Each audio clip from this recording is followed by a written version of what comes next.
Shalom, shalom, frère et sœurs Yasha. C'est El Dionim, j'espère que vous allez bien. Pour ma part, je vais bien par la grâce du Tout-Puissant. Ça va être une vidéo très très courte là. L'autre vidéo que j'en parle à plusieurs reprises. Si j'en parle, c'est parce que j'ai vraiment à cœur de le faire par la grâce du Tout-Puissant. Ça va se faire. Hein. C'est parce que, comment dire, j'avais à cœur de faire celui-ci, donc je le fais. Vous savez, lorsque le Créateur oint quelqu'un, et qui reste dans ses voies, donc il est en communion avec lui. Lorsqu'il parle, la chose s'accomplit. Lorsqu'il parle, la chose s'accomplit. C'est pour ça que ceux que le Créateur oint ont le sens de la responsabilité. Parce que il faut pas qu'ils soient impatients. Sinon, il peut faire des dégâts. Et c'est pas qu'il va être rebelle, non, pas du tout. Mais le Créateur est miséricordieux. Vous savez, les gens se font des cultes de tout ce qu'ils veulent. Il y en a qui font des cultes des Bibles, il y en a d'autres qui font des cultes des révélations, il y en a d'autres qui font des cultes je ne sais pas de quoi, d'habillement, d'autres vont faire des cultes, alors que le culte est pour le Tout-Puissant seul. Mais qu'est-ce que Yasha a dit pour avoir la vie éternelle? Il dit quelque chose dans Matthieu, on va aller voir ça, Matthieu 18. On va lire à partir du verset 16. Matthieu 19, pardon. Et voici un homme s'approcha et dit à Yasha, Maître, que dois-je faire de bon pour avoir la vie éternelle? Il lui répondit, Pourquoi m'interroges-tu sur ce qui est bon? Un seul est le bon. Si tu veux entrer dans la vie, observe les commandements. Lesquels, lui dit-il? Il l'a pas envoyé à une loi de Christ. Non. Il a dit, observe les commandements. Ensuite, il dit, et Yasha répondit, tu ne tueras point. En fait, c'est que tu ne commettras pas de crime. C'est-à-dire que quelqu'un qui est là, il t'a rien fait, tu lui sautes dessus. Ça passe pas. Tu ne commettras point d'adultère. Et l'adultère, c'est par rapport à une femme qui est mariée. En bref, une femme qui n'est pas toi. On va résumer comme ça. Tu ne déroberas point. Ça, tu rentres pas. Il n'y a pas la vie éternelle. Tu ne diras pas de faux témoignages. Des gens qui parlent à tour de bras pour dire des bêtises sur les gens, alors qu'ils savent très bien ce qu'ils sont en train de faire. Ça, c'est un faux témoignage. Ou qui sont légers dans leur façon de penser. C'est-à-dire que il y a un problème, ils n'ont pas les deux versions, par exemple. La version de la partie, le pour et le contre, pour essayer d'avoir une idée. Mais le faux témoignage, c'est quand on essaie de retourner aussi des situations parfois et puis on ment sur l'autre. Voilà. On sait très bien ce qu'on fait. Honore ton père et ta mère. Ça ne veut pas dire que tu vas faire tout ce que fait ton père et ta mère alors que c'est contraire au créateur. Non. Non. C'est pas ça honorer. Mais bon, mais c'est pas l'objet. C'est simplement pour montrer. Et tu aimeras ton prochain comme toi-même. Puis après, on verra par la suite, dans le contexte, Christ dit, ben, si tu fais toutes ces choses, ben, vends tout ce que tu as et puis suis-moi. Mais ce qui m'interpelle,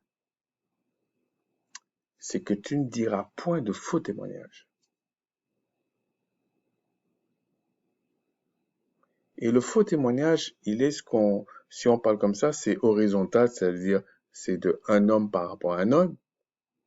mais c'est de dire quelque chose que le Créateur soi-disant a dit, ou que le Christ a dit, ou je sais pas trop quoi, alors que c'est pas vrai. Ça aussi, c'est un faux témoignage. Il t'a jamais dit ça. C'est un faux témoignage. Bon.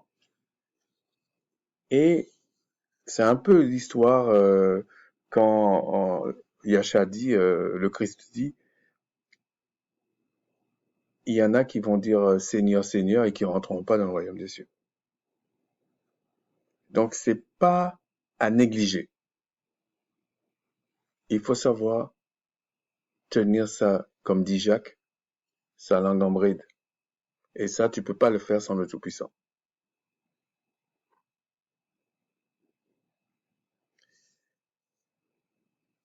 Et ça, c'est la base.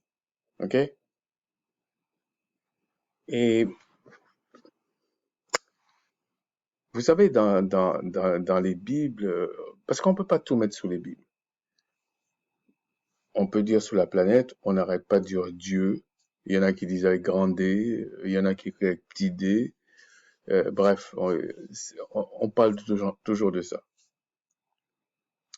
Mais il y a quand même des pasteurs de dénomination qui ont fait quand même des recherches. C'est pas que nous, ok? Parce qu'il y a des gens qui pensent que on raconte n'importe quoi. Donc on va aller dans leur camp. Regardez, j'ai pas fouillé beaucoup, hein. Ça, bon, je sais pas qui c'est exactement là, mais quand je regarde en bas, c'est ce monsieur-là. Je pense que c'est des dénominationnels. Regardez ce qu'il dit. Et vous pouvez aller vérifier aussi, hein. Mais c'est simplement pour montrer. Alors, il y a des gens, quand tu leur parles des mots, ou tu leur parles des choses, ils pensent que c'est intellectuel. Ils pensent que c'est intellectuel. Mais il faudrait même qu'on définisse ce que c'est intellectuel. OK? Et je disais à un frère, bon, je vais pas polémique avec ça, je disais à un frère, il y a des gens qui nous accusent de certaines choses, mais qui leur dit que Christ n'est pas plus proche de nous que d'eux. Qui leur dit? Ils connaissent pas notre vie, ils savent pas tous les miracles qui se passent dans notre vie, ils savent rien. Ils savent même pas d'où on nous a sortis.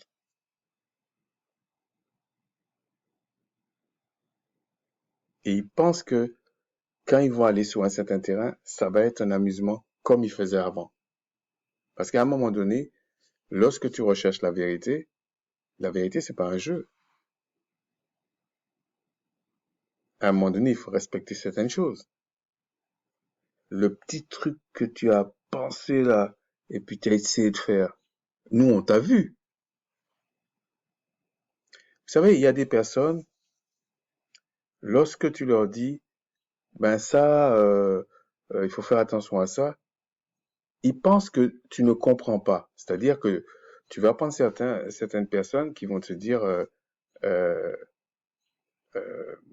certaines choses qui sont écrites et tout ça, et puis ils vont te dire, ouais, mais moi je sais lire et tout, ou tu vas, non, on va prendre comme ça. Tu leur dis, oui, mais l'école, il faut faire attention, il est pas fait, l'école n'est pas fait pour ça, mais c'est quand même important. Ils ont l'impression que t'as pas été à l'école, tu vois. Et c'est pareil quand tu leur parles de certaines choses, tu leur parles du Christ, tout ça, ils pensent que tu ne connais pas, parce que tu vas pas dans leur sens. Il y en a d'autres, ils vont te parler de révélation, de choses comme ça. Ils pensent que toi, t'en as pas. C'est-à-dire que ça, c'est que eux. Tu sais pas de quoi tu parles. Alors regardez ici. Il commence par Dieu et il dit traduction de théos. Chaque langage a son terme pour traduire théos, un mot grec qui désigne la plupart du temps Dieu, créateur, dans le Nouveau Testament. En français, on a décidé de traduire théos par Dieu au lieu d'y aller simplement avec une translittération Jean Théo. En fait, en d'autres termes, il dit, ils ont préféré mettre Dieu avec un grand D là, au lieu de mettre Théo. Parce que c'est du grec. C'est comme, c'est comme si tu as un texte en anglais, au lieu de mettre Peter, tu vas mettre Pierre. Pourquoi? On ne sait pas. Alors que un nom, ça se traduit pas, c'est ce qu'il essaie de dire. Ça se traduit pas. Si tu t'appelles Toto euh, dans une langue, quand tu vas dans un autre pays, bah, tu vas t'appeler Toto, tu vas pas traduire ton prénom. Ok? Comme on l'a fait pour Jesus, écoutez, qui a donné Jésus ou Angelos, qui a donné ange, ou encore Diabolos, qui a donné diable. En fait, il essaie de dire que c'est pas logique. Dieu est la forme francisée de Zeus. Donc je reprends. Pour les gens asseyez-vous tranquillement, euh, prenez un peu d'eau fraîche là. Voilà. Dieu, avec un grand D, hein, est la forme francisée de Zeus, le dieu suprême du panthéon grec. Alors que le créateur, en fait, ne voulait même pas qu'on ait d'autres mots dans la bouche pour le désigner, d'autres dieux dans la bouche, on va dire, d'autres noms d'êtres célestes, surtout des idoles, il voulait même pas. C'est pour ça que c'est pour ça que j'aime pas trop prononcer ça. Mais là, c'est une explication, ok? Bien entendu, on ne pense pas du tout à Zeus quand on prie Dieu. Ça, c'est lui qui dit ça. On pense à Dieu et Père de notre Seigneur Jésus-Christ, mais il reste qu'en français, son nom dérive paradoxalement d'une des idoles qui irritait l'apôtre Paul quand il était en Grèce. Comprenez? Ce qu'il dit là, ça c'est son histoire à lui. Moi, je vous dis, lorsqu'on explique quelque chose, vous savez, quand la parole sort, ça s'accomplit. Si tu es oint par le Créateur, ça va s'accomplir. C'est pour ça qu'il faut être patient dans les choses. La parole, c'est pas n'importe quoi. Faut pas oublier que Christ lui-même a dit, le Père est en lui, lui est en vous. Faut pas oublier. Et il dit que les œuvres qu'il fait, c'est le Père qui le fait en lui. Donc, il faut comprendre. Ok? Donc, lui, il dit, oui, mais en fait, quand tu dis Dieu, on sait très bien que c'est ça, c'est ça. Ça, c'est lui qui dit. Ça, c'est lui qui dit. C'est pas parce que tu te persuades de quelque chose que c'est ça. Il y a la vérité, c'est la vérité. C'est comme ça. Et puis après, il dit, on parle de Zeus dans la Bible. Mais je vais pas, bon, je vais pas tout lire. Ok.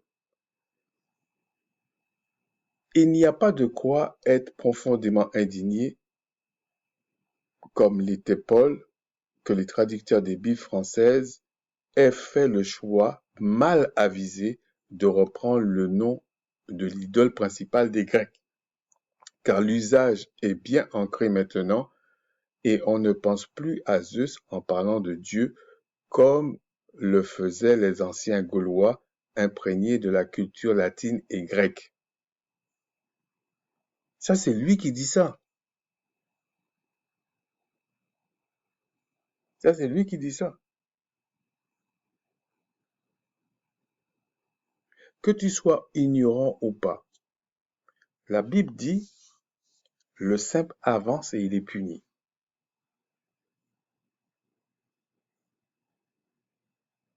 Et la connaissance augmentera à la fin des temps. Et mon peuple meurt faute de connaissance. Il périt à cause de ça. Parce qu'il dit des choses, ils pensent que c'est pas grave. Mais c'est grave.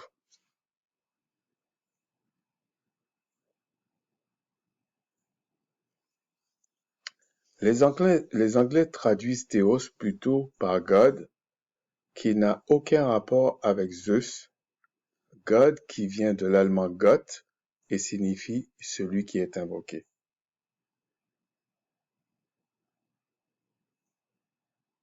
Donc, peu importe, lorsque les gens disent c'est spirituel, là c'est intellectuel, ça c'est leurs histoires. Ça c'est leurs histoires. Vous savez, lorsque le Créateur fait des choses dans la vie de quelqu'un qui était malade, qui avait un cancer, il le guérit par exemple. Vous pensez que c'est intellectuel ça? Je dis ça pour certains. Pour qui vous prenez-vous en fait?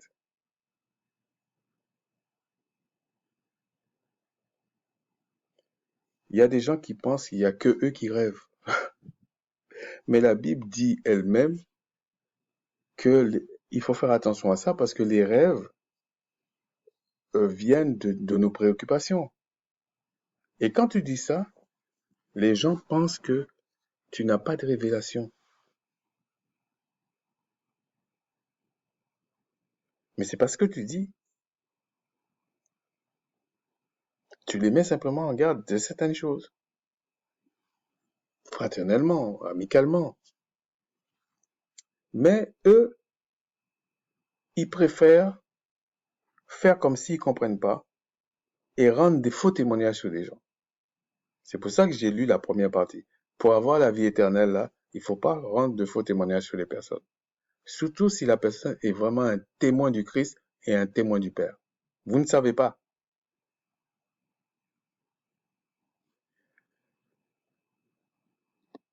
Regardez,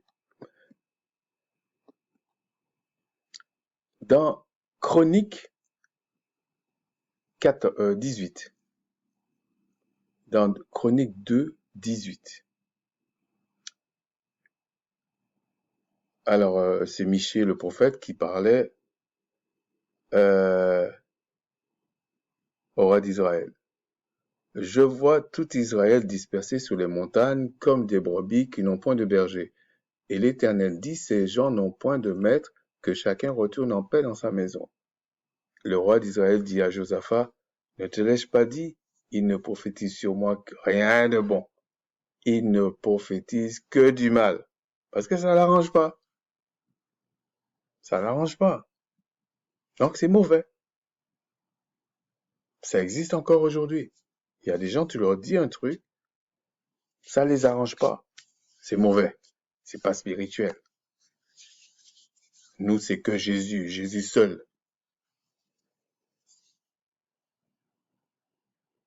Mais est-ce que vous connaissez vraiment le Christ en fait? Qu'est-ce qu'il a fait dans votre vie? Que concret, on met miracle contre miracle. On va voir où il a fait plus de choses pour quelqu'un. C'est inadmissible de cette façon d'être irresponsable. Et on continue. Et Michée dit, écoutez donc la parole de l'Éternel. J'ai vu l'Éternel assis sur son trône et toute l'armée des cieux se tenant à sa droite et à sa gauche. C'est pour ça que je vous dis le mot éternel là. Mais on va dire comme ça. Il y a des gens qui s'en accommodent et puis quand ils essaient de vous expliquer les choses célestes et tout ça, ce qui est énervant, c'est qu'ils essaient de t'expliquer quelque chose de céleste et quand ils t'expliquent, tu as même honte. Tu as même honte en fait parce que bon, même des gens dans leur camp là, on va dire non, non, il faut arrêter, c'est pas vrai. Mais bon, alors regardez. Et l'Éternel dit, qui séduira Akab roi d'Israël, pour qu'il monte à Ramoth, en Galade, et qu'il y périsse. Donc là, il y a deux choses. C'est pour ça que je vous dis qu'il y a les esprits qui font du bien, les esprits qui font le mal, et les esprits qui se sont rebellés. Et c'est ceux qui se sont rebellés que le Tout-Puissant va détruire. Puisqu'on vous dit qu'il a envoyé Christ dans le monde pour détruire les œuvres du diable, du malin.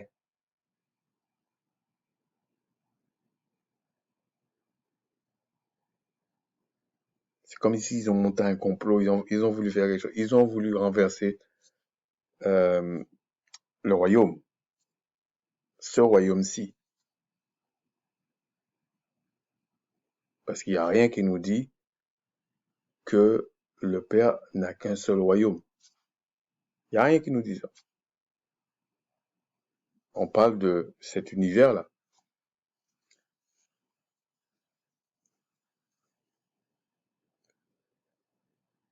Donc, on vous dit que l'armée des cieux était à sa droite et à sa gauche.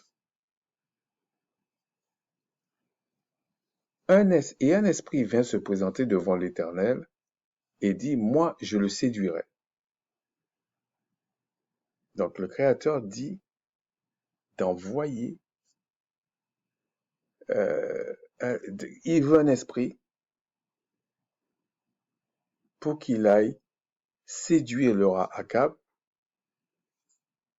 pour qu'il périsse. C'est ce qu'il veut. Et je vous ai lu, parce que le Créateur n'est pas contre lui-même.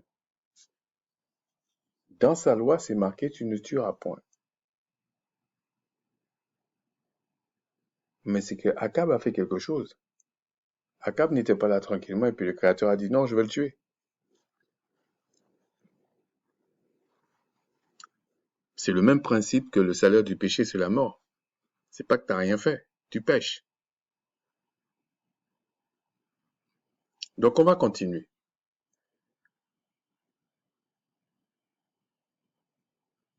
L'Éternel lui dit, comment? Je sortirai, répondit-il, et je serai un esprit de mensonge dans la bouche de tous ces prophètes. L'Éternel dit, tu le séduiras et tu en viendras à bout, sors et fais ainsi. L'Esprit a dit ce qu'il voulait faire et le Créateur lui a donné la puissance pour le faire. Parce qu'il ne peut pas le faire sans le Créateur. C'est pour ça qu'il lui dit, l'Éternel dit, tu le séduiras et tu en viendras à bout, sors et fais ainsi. On verra pourquoi il dit ça comme ça. Là. Et maintenant, voici, l'Éternel a mis un esprit de mensonge dans la bouche de tous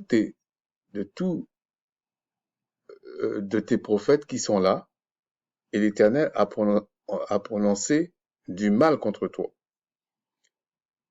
Alors Sédécias, fils de Kenaana, s'étant approché, frappa Michée sur la joue et dit, par quel chemin l'Esprit de l'Éternel est-il sorti de moi pour te parler? Il a même frappé celui qui disait la vérité.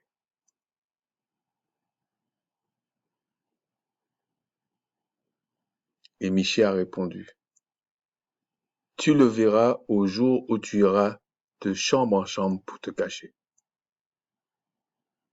Il s'est pas démonté, hein. Donc il y a un esprit. C'est pas un esprit de rébellion. C'est un esprit qui sert le Créateur. Pour ceux qui pensent que le Créateur ne peut pas faire le mal.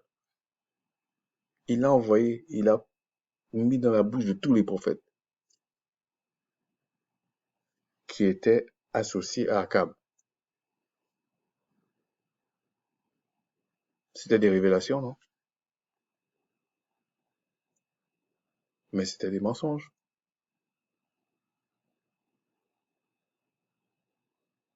Et Michel lui a dit, non, tu vas comprendre. Gifle-moi, ça fait rien. Mais aujourd'hui, là, on peut pas nous gifler. Bref.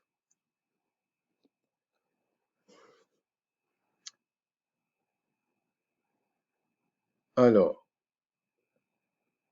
je vais simplement lire un petit passage d'Ésaïe.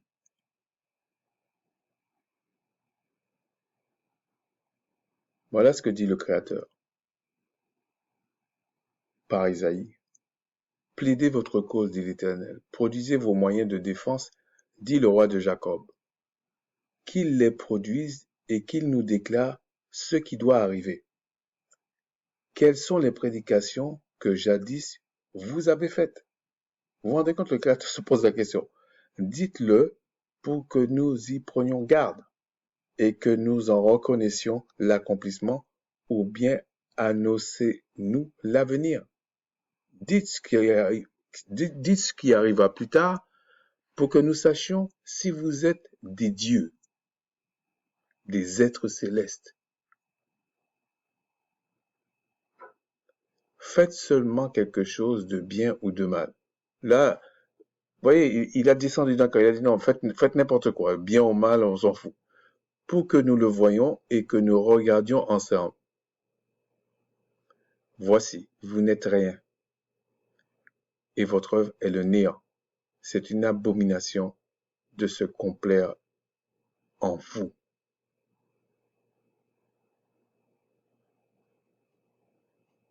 Après, il dit d'autres choses, mais c'est simplement pour expliquer.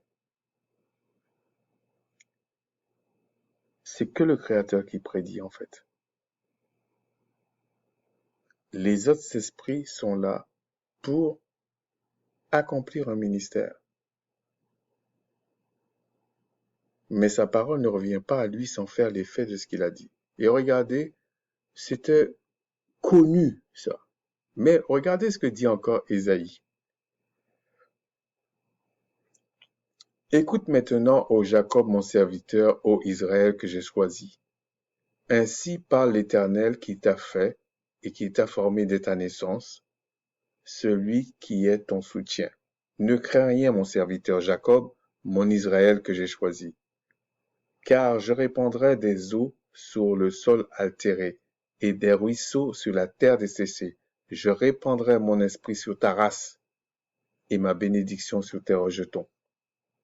Sur ta race, hein. Bon, allez voir la biologie pour certains. Ils pousseront comme au milieu de l'herbe, comme les saules près des courants d'eau. Celui-ci dira, je suis à l'Éternel. Celui-là se réclamera au nom de Jacob. Cet autre écrira de sa main à l'Éternel. Cet autre écrira de sa main à l'Éternel. Mais bref. Et annoncera avec amour le nom d'Israël. Ainsi parle l'Éternel, roi d'Israël, et son Rédempteur.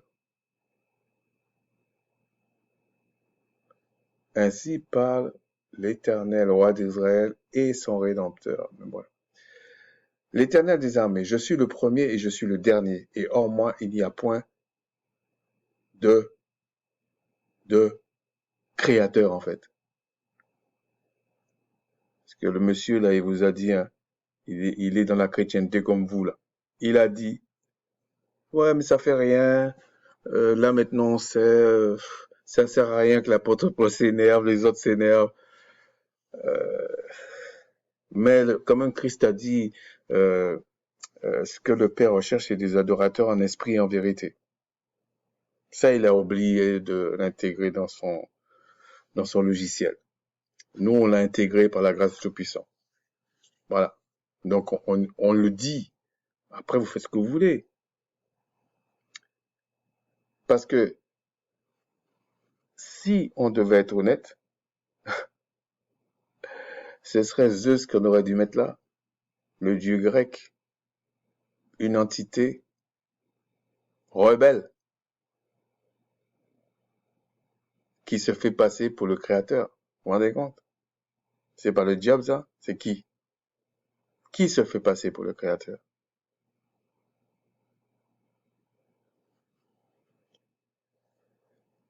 Qui a comme moi fait des prédictions? qu'il le déclare et me le prouve. Il le dit là. Qui a comme moi fait des prédictions? Ça, c'est l'Éternel qui parle, le Tout-Puissant qui parle. Pourtant, il y a des prophètes, il y a tout ça, mais il dit qui a fait des prédictions? Il n'y a que lui qui prophétise. Mais il utilise ses serviteurs. Mais il n'y a que lui. Depuis que j'ai fondé le peuple ancien, qu'ils annoncent l'avenir et ce qui doit arriver. N'ayez pas peur et ne tremblez pas. Ne te l'ai-je pas dès longtemps annoncé et déclaré? Vous êtes mes témoins. Y a-t-il un autre créateur que moi? Il n'y a pas d'autre rocher, je n'en connais point. Ça veut dire que lui-même, il ne connaît pas. Si vous connaissez, vous vous débrouillez, mais lui, il ne connaît pas. Bon, après, si vous voulez, vous allez lire la suite. Regardez, même le roi David connaissait ça. Enfin, quand je dis même le roi David connaissait ça. Regardez ce qu'il dit dans un psaume, le psaume 33, au verset, je ne vais pas tout lire, hein, parce que je veux faire court là, verset 9. Car il dit, non, on va dire 38, que toute la terre craigne l'Éternel. Enfin, dire le Tout-Puissant, hein. Que tous les habitants du monde tremblent devant lui. Ça va venir aussi. D'ailleurs, ça vient, hein. Les gens, ils disent réchauffement climatique, ils disent... mais aucun malheur n'arrive dans une ville sans que le Tout-Puissant en soit l'auteur. C'est écrit comme ça.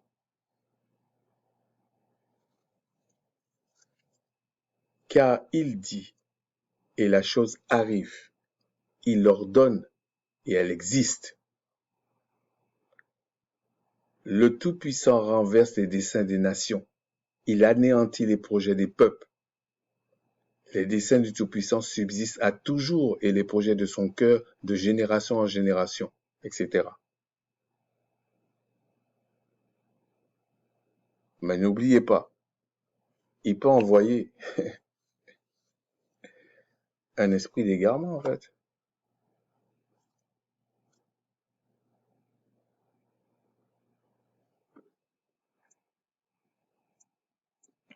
On va finir avec ça.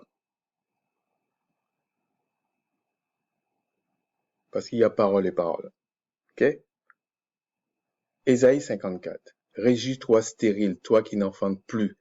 Fais éclater ton allégresse et ta joie, toi qui n'as plus de douleur.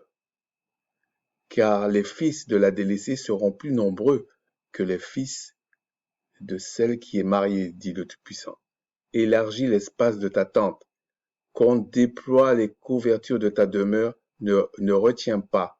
Allonge tes cordages et affermis tes pieux.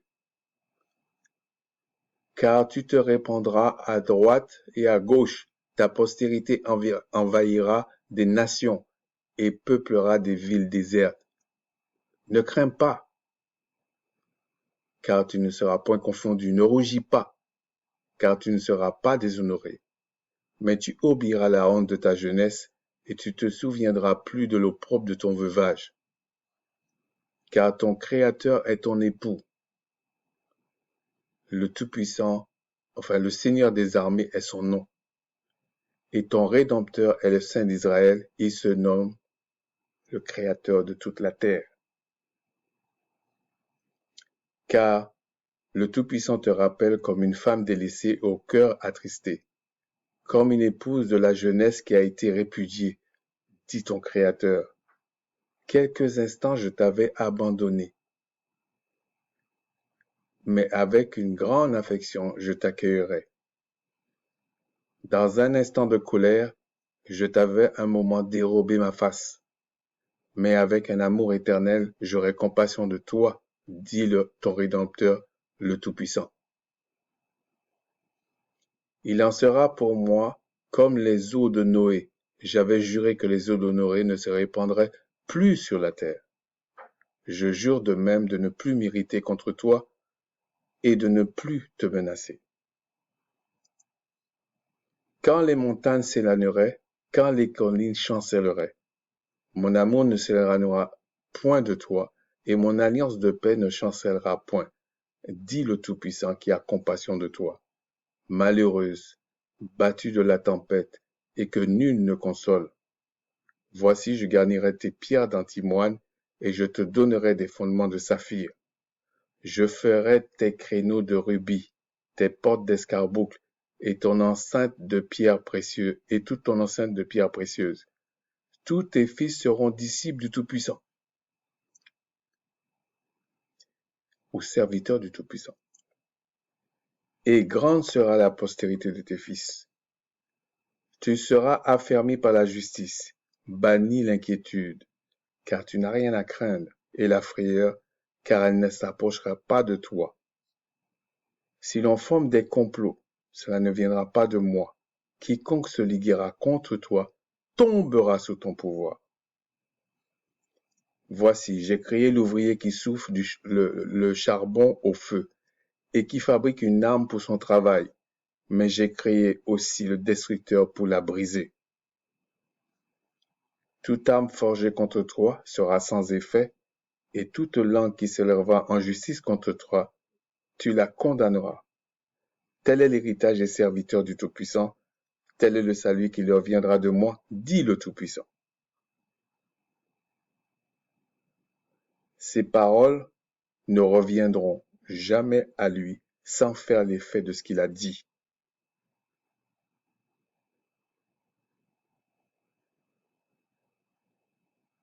Et le Créateur, c'est lui qui parle. C'est lui le vivant. C'est un petit message pour certaines personnes.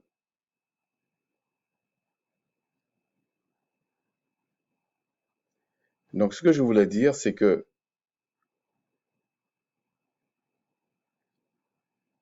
aimer la parole du Tout-Puissant, c'est pas un délire dans la tête. Il faut démontrer, et puis le Créateur confirme les choses. C'est comme ça, il va confirmer sa parole dans ta propre vie. T'es pas obligé d'inventer des choses.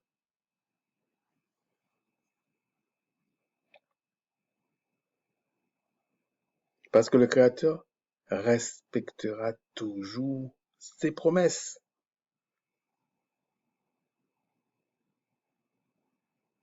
C'est pour ça qu'il a envoyé le Christ. Pour respecter ses promesses. Il n'est pas un homme pour mentir. Donc je vais m'arrêter là. C'était simplement pour dire que les révélations, il n'y a pas que certaines personnes qui connaissent et puis d'autres ne connaissent pas. Mais nous, ce que nous disons,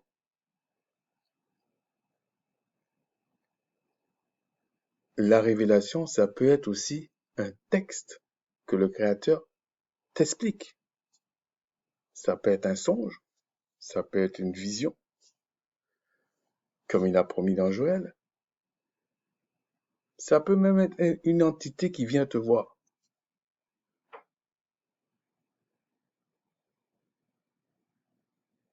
Ça peut être le consolateur qui vient. Et quand on dit l'huile là, l'onction, il y en a, ça coule sur eux. Ouais. Donc c'est pas un amusement.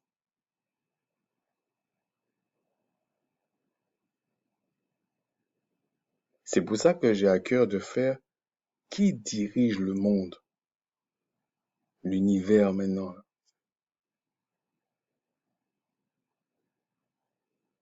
Et vous allez voir qui connaît mieux le Christ que nous en fait.